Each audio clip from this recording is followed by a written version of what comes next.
हरियाणा में अलग से हरियाणा के सिखों की HGPC हो।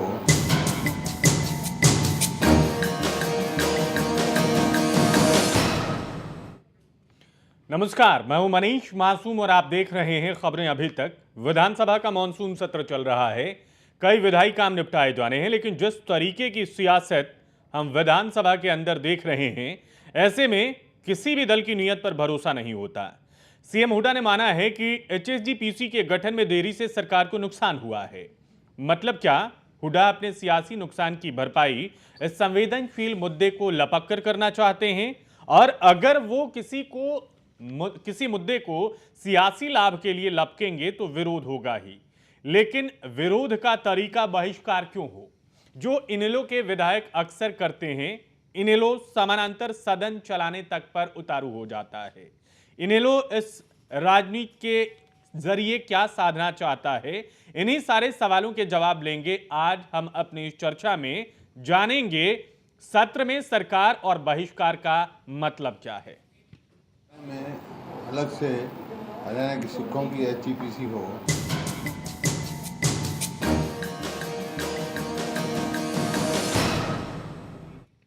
और मॉनसून सत्र में किस तरीके की राजनीति हो रही है, उस पर सबसे पहले मुख्यमंत्री भूपेंद्र सिंह हुड्डा का बयान सुनते हैं, जो आज के दिन के कार्रवाई के समापन के बाद उन्होंने मीडिया के सामने दिया है। हरियाणा में अलग से हरियाणा के सिखों की HGPC हो, ये हमारी मैनिफेस्टो में 2005 में थी और फिर 2009 में भी थी। उसमें हमने कहा था मैनिफेस्टो में हम प्रयास करेंगे, और प्रयास हमारा जारी रहा, और उसके आज जो है कानून में तब्दील कर दिया गया। इस बात के लिए मैं सारे हरियाणा के सिख भाइयों को हार्दिक बधाई देता हूं। क्यों? उसमें उनका संघर्ष तो रहा, निरंतर वो संघर्ष करते रहे, जिसकी वजह से आज ये हरियाणा विधानसभा ने इसको एक्ट बनाया है। हमारा कांग्रेस पार्टी का और मेरा सदैव ये स्टैंड रहा कि हम वो फैसला करेंगे जो हरियाणा के सिख भाइयों की भावना होगी। सीएम क्या फैसला कर रहे हैं उन्होंने बता दिया है। सीएम के इस फैसले पर प्रमुख विपक्षी दल इंडियन नेशनल लोक दल के वरिष्ठ नेता अभय चौटाला क्या कहते हैं, उन्हें सुनिए। देश की आजादी के बाद सन 1959 में जब जवाहरलाल नेहरू इस देश के प्रधानमंत्री थे, जब एक्ट इसका बना था, तो उसमें बाकायदा तौर पे संविधान में ये लिखा गया था कि सिखों के धार्मिक मामले में किसी भी प्रदेश की सरकार को या केंद्र की सरकार को ये अधिकार नहीं होगा कि वो उसमें कोई दखलंदाजी करे। लेकिन क्योंकि प्रदेश की सरकार को ये अधिकार है एक साथ साथ कि वो अपने प्रदेश में किसी किस्म का भी कोई कानून बना सकते, लेकिन ये जो अब कानून बनाने जा रहे हैं, आज जो एक्ट आज ये लेकर के आए हैं, ये केवल मात्र चंद लोगों को तो गुमराह किया जा रहा है और सिखों की भावनाओं के साथ आज खिलवाड़ किया जा रहा है। उनको आज आपस में इस पोजीशन में लाकर के खड़ा कर रही है कांग्रेस पार्टी कि सिख गुरुद्वारे के कब्जे को लेकर के कल आपस में लड़े। ये तो सिखों का जो आपसी हरियाणा प्रदेश में जो भाईचारा है उसको खत्म करने में लगे हुए। और इस विरोध के बाद क्या कुछ कहा है सीएम हुड्डा ने, जब अभय चौटाला ने यह बयान दिया है, उसे सुन लेते हैं। और बड़े अफसोस की बात है जो हमारा विपक्ष है उसके दोहरे मापदंड रहे। पिछले हाउस में जब प्राइवेट रेजोल्यूशन सरदार निरंजन सिंह लेके आए तो भारतीय जनता पार्टी के 2 सदस्य थे, उन्होंने समर्थन किया। आज भाजपा ने भी और इनेलो ने भी उनका विरोध किया। ये एक किस्म से सिखों के धार्मिक उसमें मामले में उन्होंने राजनीति खेलने का प्रयास किया, वो निंदनीय है। ये तो उनके अधिकार की बात थी। जो भी चुनाव होंगे वो स्वयं अपने वो मेंबर चुनेंगे मैनेजमेंट के, और वही उनका अपने गुरुद्वारों का प्रबंधन करेंगी। ये सिर्फ एक मामला नहीं है, ये एक उदाहरण है उन तमाम मामलों में से एक का हमने चयन किया है कि किस तरीके से सदन के अंदर गतिरोध की स्थिति होती है और उस गतिरोध के बाद विधायी कामकाज प्रभावित होता है। नुकसान किसका होता है? जनता का होता है, उन लोगों का होता है जो वोट देकर सरकार को बनाते हैं। और ये एक बार नहीं होता है, कई दफे होता है। हमने सीएलयू सीडी कांड पे इंडियन नेशनल लोकदल का बहिष्कार देखा, समानांतर सदन देखा, और अगर आज दिन की बात करें तो आज दिन में भी इंडियन नेशनल लोकदल ने सदन का बहिष्कार किया।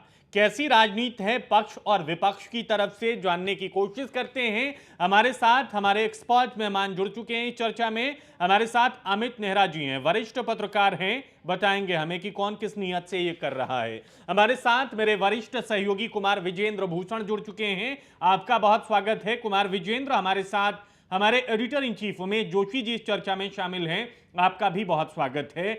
अमित नेहरा जी, किस तरीके की राजनीति है? सिर्फ एक मसले पे हमें फोकस नहीं करना है, लगातार जो ये चलते आ रहा है, परंपरा सी बनती जा रही है।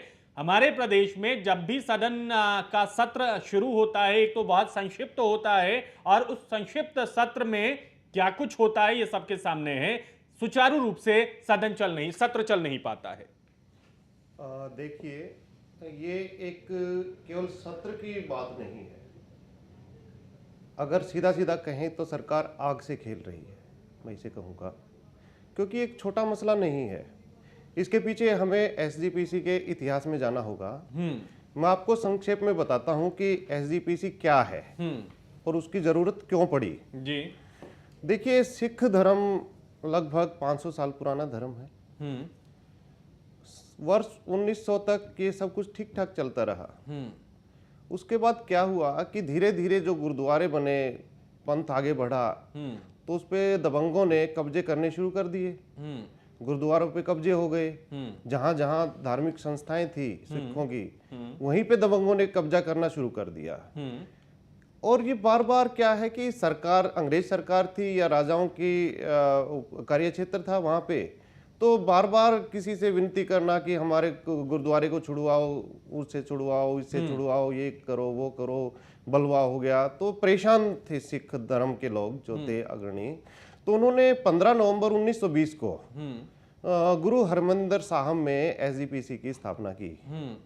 इसमें लगभग क्या 176 सदस्य बनाए गए थे उस टाइम।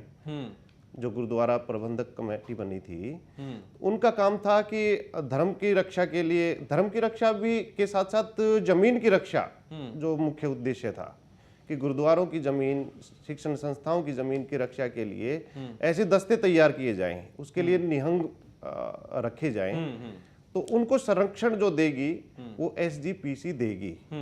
तो इसका अंग्रेज सरकार ने भी इसको ठीक माना। 1920 में जब ये स्थापना हुई तो वर्ष 1925 में गवर्नर जनरल जो थे भारत के, तो उन्होंने एक एक्ट बना के इसको कानूनी रूप दे दिया। हाँ सर, बहुत ज्यादा इतिहास में ना जाके फिलहाल की स्थिति पे हम चर्चा करें, आप उसे हमें समझाएं तो ज्यादा बेहतर रहे। फिलहाल की स्थिति पे मैं धीरे धीरे आ रहा हूँ। पहले एक बार थोड़ा सा पता लग जाए कि है क्या।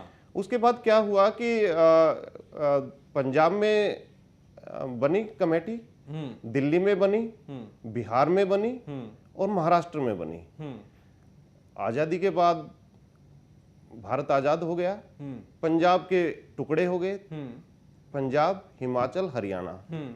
लेकिन तीनों स्टेटों में सिर्फ पंजाब की ही कमेटी प्रभावी रही। हिमाचल में भी डिमांड उठ रही है कमेटी बनाने की और हरियाणा में भी उठ रही थी। लेकिन क्या है कि अब आते हैं कि मेन मसला क्या है। हरियाणा में जो कलेक्शन होती है गुरुद्वारों से, वो लगभग 30 से 32 करोड़ रुपए सालाना की कलेक्शन है जी। और लेकिन जो कामकाज हो रहे हैं, जो खर्च है, उस पे 32 करोड़ का 28 करोड़ के आसपास 27 से 28 करोड़ रुपए हर साल उनका खर्च हो जाता है। अब जो बड़ी बड़ी शिक्षण संस्थाएं हैं, मीरी पीरी जो बन रहा है, मेडिकल कॉलेज है और जो बड़े बड़ी शिक्षण संस्थाएं बन रही हैं, तो 50-60 करोड़ के प्रोजेक्ट तो बनके तैयार हैं हरियाणा में, और लगभग 100 से 150 करोड़ तक की जो योजनाएं हैं वो पाइपलाइन में हैं। अब आप देखिए, जहां जिस राज्य का आय है 30 से 32 करोड़, वार्षिक खर्च है 28 से 30 करोड़, यानी 2-2.5 करोड़ का, 2-3 करोड़ का हर साल बच जाता है जो निर्माण कार्यों पे लगना है या विकास कार्यों पे लगना है। अगर ये लगातार जमा होता रहे तो 50-60 साल लगेंगे जो आज के दिन यहाँ पे विकास कार्य हो रहे हैं गुरुद्वारों में। पंजाब चूंकि हमारे से समृद्धशाली प्रदेश है और दिल्ली भी समृद्धशाली, बनिस्बत दोनों के हमारी स्थिति कमजोर है। तो जो तर्क दे रहे हैं कि क्या ये अलग होना चाहिए या इसी के अंदर रहना चाहिए, मैं ये नहीं कह रहा हूं कि क्या अलग होना चाहिए, मैं एक स्थिति को आपके सामने रख रहा हूं। आज की स्थिति ये है कि इनेलो अलग से जो गुरुद्वारा शिरोमणि एसजीपीसी जो बनी है और जो एक्ट लेके आए हैं, उसका इसलिए विरोध कर रही है। सरकार इसको एक्ट क्यों बना रही है, उसके पीछे भी जाएं। सरकार का मकसद ये है कि यहाँ पे लगभग 6% सिख समुदाय की आबादी है हरियाणा में, तो वो वोट इनको मिल जाएं। कुल मिला के वोट बैंक की राजनीति हो रही है। हमने इतिहास जाना एसजीपीसी का, और एसजीपीसी को लेकर वोट बैंक की राजनीति कैसे हो रही है, इसको आगे और भी जानेंगे। उमेश जी के पास चलेंगे, विजेंद्र जी के पास चलेंगे। फिलहाल एक छोटा सा ब्रेक लेते हैं। हरियाणा में अलग से हरियाणा के सिखों की एसजीपीसी हो,